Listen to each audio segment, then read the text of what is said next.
Direction Bruxelles, on va retrouver Valérie Lerouge, notre correspondant permanent, qui se trouve ce matin devant le Parlement européen, comme ça lui arrive de temps en temps. Alors vous savez probablement que le Parlement européen, c'est l'une des institutions majeures de l'Union européenne. Et alors c'est le bâtiment, vous voyez derrière, et figurez-vous, menacé de destruction. Alors pourquoi ils veulent le détruire? Bonne question, adressée à Valérie. Bonjour, expliquez-nous ça. Bonjour William, bonjour à tous. Eh bien oui, ça ne se voit pas comme ça au premier coup d'œil, mais ce bâtiment serait en fin de vie, 25 ans seulement après sa construction. Alors c'est un rapport qui n'était pas supposé fuiter, un rapport d'experts et d'architectes commandé par l'administration du Parlement européen suite à différents problèmes de stabilité, d'usure prématurée, de fuite. Et l'une des pistes privilégiées, c'est effectivement de raser entièrement ce bâtiment et d'en reconstruire un tout neuf pour la modique somme de 500 millions d'euros. Autant dire que ce rapport a fait jaser ici, il fait hurler certains eurodéputés. Reportage avec Nicolas Carvalho et Pierre Alterman. On l'appelle le caprice des dieux. Pour sa forme en fromage, mais surtout pour son coût, 303 millions d'euros à l'époque.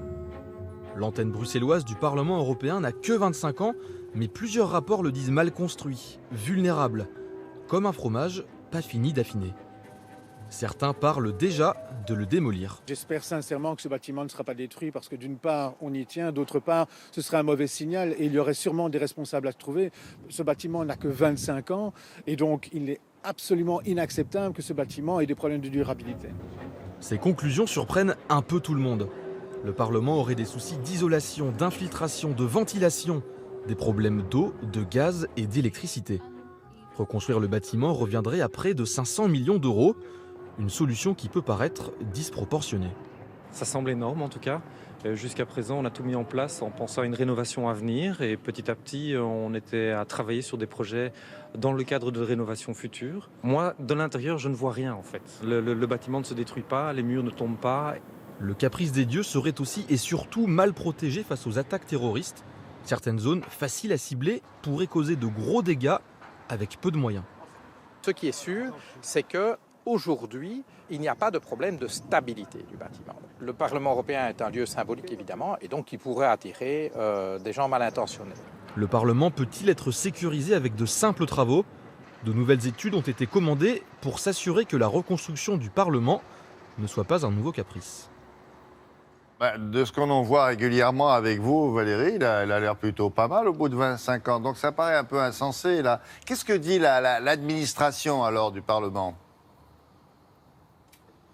Que rien n'est tranché. Le dossier va rester a priori au moins un an comme ça. Et il pourrait même rien ne se faire, ni rénovation, ni quoi que ce soit. Alors, difficile de comprendre. Ce qui est rigolo, ce sont les rumeurs, les fantasmes même qu'il y a eu autour de cette piste de destruction. Certains y voient un complot français pour mieux ramener le Parlement dans un seul et unique lieu, Strasbourg, qui est le siège officiel du Parlement européen. D'autres pensent que c'est peut-être un caprice du nouveau président italien, Antonio Tajani, qui aurait un peu la folie des grandeurs. Ça jase beaucoup en tout cas autour de ce sujet, mais rien ne devrait bouger au moins avant un an. Bon, alors voilà, on en reparlera peut-être à ce moment-là. Merci beaucoup Valérie, à bientôt cette semaine.